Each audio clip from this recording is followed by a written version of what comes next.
Hello friends, हमेशा की तरह आज हम आपके लिए हिंदी कहानी लाए हैं। सास बहू की कहानी, जो अत्यंत ही रोमांटिक कहानी है। कहानी सुनते वक्त बहुत आनंद आने वाला है। सास बहू की ये कहानी पढ़कर आपकी आंखें सजल हो उठेगी। कुछ रिश्ते बहुत मीठे होते हैं, बस बातें कड़वी होती हैं। अंदर से आवाज, जिंदा हूँ माँ जी। तो फिर मेरी चाय क्यों अभी तक नहीं आई? कब से पूजा करके बैठी हूँ। ला रही हूँ माँ जी। बहू चाय के साथ भजिया भी ले आई। सास ने कहा, तेल खिलाकर क्या मरोगी? बहू ने कहा, ठीक है माँ जी, ले जाती हूँ। सास ने कहा, रहने दे, अब बना दिया है तो खा लेती हूँ। सास ने भजिया उठाए और कहा, कितनी गंदी भजिया बनाई है तुमने। बहू, माँ जी मुझे कपड़े धोने हैं, मैं जाती हूँ। बहू दरवाजे के पास छिपकर खड़ी हो गई। सास भजिया पर टूट पड़ी और पूरी भजिया खत्म कर दी। बहू मुस्कुराए और काम पर लग गई। दोपहर के खाने का वक्त हुआ। सास ने फिर आवाज लगाई, कुछ खाने को मिलेगा? बहू ने आवाज नहीं दी। सास फिर चिल्लाई, भूखी मारोगी क्या? बहू आई सामने, खिचड़ी रख दी। सास गुस्से से, ये क्या है? मुझे इसे नहीं खाना, इसे ले जाओ। बहू ने कहा, आपको डॉक्टर ने दिन में खिचड़ी खाने को कहा है, खाना तो पड़ेगा ही। सास मुंह बनाते हुए, हाँ तू मेरी माँ बन जा। बहू फिर मुस्कुराए और चली गई। आज इनके घर पूजा थी। बहू सुबह 4 बजे से उठ गई। पहले स्नान किया, फिर फूल लाए, माला बनाई, रसोई साफ की, पकवान और भोज बनाया। सुबह के 10 बज गए। अब सास भी उठ चुकी थी। बहू अब पंडित जी के साथ भगवान के वस्त्र तैयार कर रही थी। आज ऑफिस की छुट्टी भी थी और उनके पति भी घर पर थे। पूजा शुरू हुई। सास चिल्लाती, बहू ये नहीं है, वो नहीं है।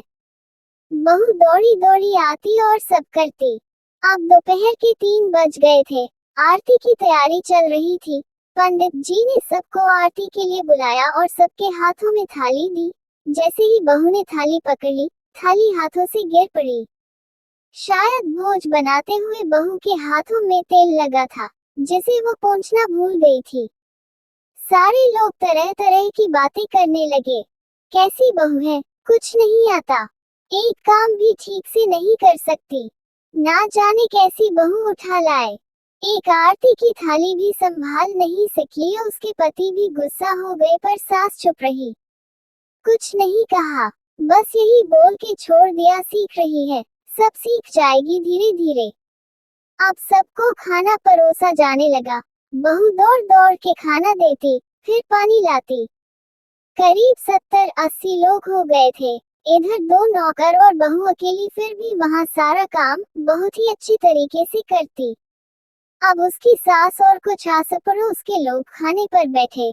बहू ने खाना परोसना शुरू किया। सबको खाना दे दिया गया। जैसे ही पहला निवाला सास ने खाया, तुमने नमक ठीक नहीं डाला क्या? एक काम ठीक से नहीं करती, पता नहीं मेरे बाद कैसे ये घर संभालेगी। आस पड़ोस वालों को तो जानते ही हो ना साहब, वो बस बहाना ढूंढते हैं नुक्स निकालने का। फिर वो सब शुरू हो गए, ऐसा खाना है, ऐसी बहू है, ये वो वगैरह वगैरह। दिन का खाना हो चुका था। अब बहू बर्तन साफ करने नौकरों के साथ लग गई। रात में जगराता का कार्यक्रम रखा गया था। बहू ने भी 1-2 गीत गाने के लिए स्टेज पर चढ़ी।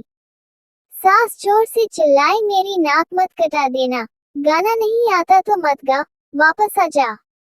बहू मुस्कुराए और गाने लगी।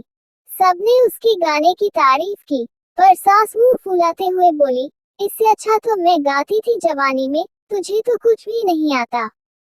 बहू मुस्कुराए और चली गई।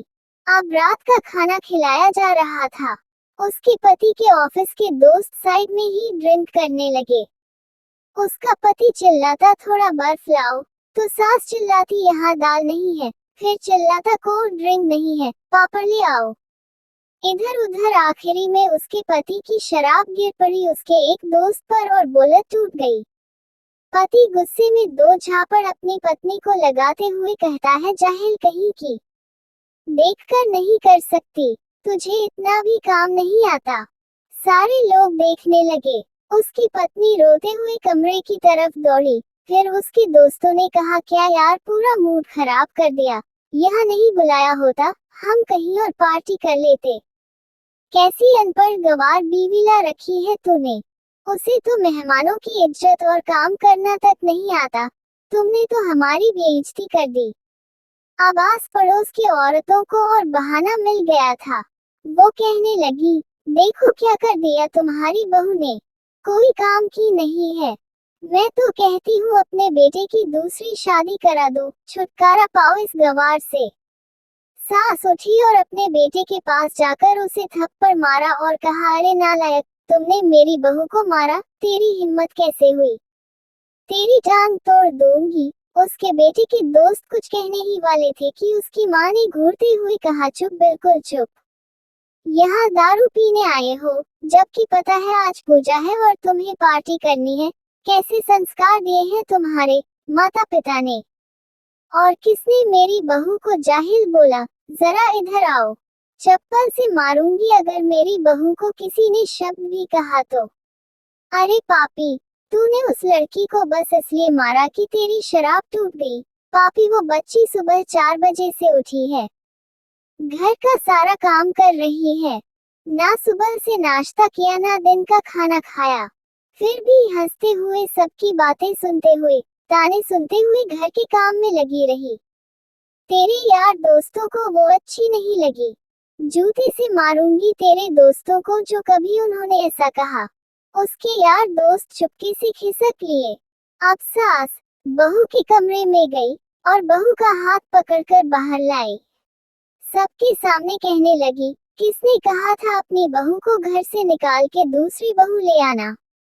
जरा सामने आओ। कोई सामने नहीं आया। फिर सास ने कहा, तुम जानते भी क्या हो इस लड़की के बारे में। ये मेरी माँ भी है, बेटी भी। माँ इसलिए मुझे गलत काम करने पर डांटती है और बेटी इसलिए कभी कभी मेरी दिल की भावनाएं समझ जाती हैं। मेरी दिन रात सेवा करती है, मेरे 1000 ताने सुनती है पर एक शब्द भी गलत नहीं कहती, ना सामने न पीठ पीछे। और तुम कहते हो दूसरी बहू ले आऊं। याद है ना छुटकी की दादी, अपनी बहू की करतूत।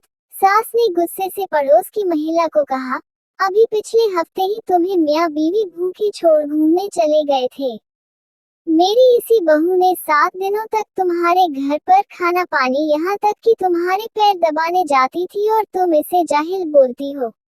जाहिल तो तुम सब हो जो कोयले और हीरे में फर्क नहीं जानते।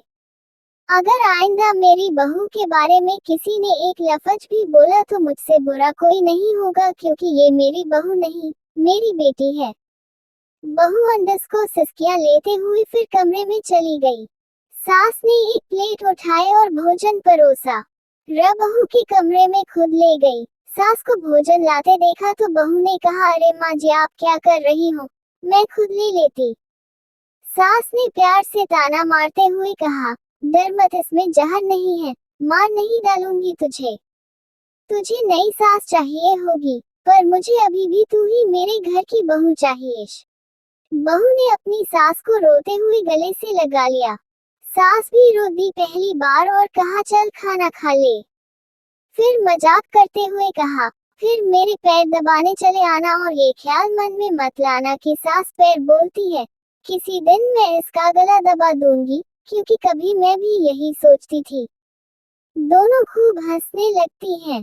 कुछ रिश्ते बहुत मीठे होते हैं, बस बातें कड़वी होती हैं।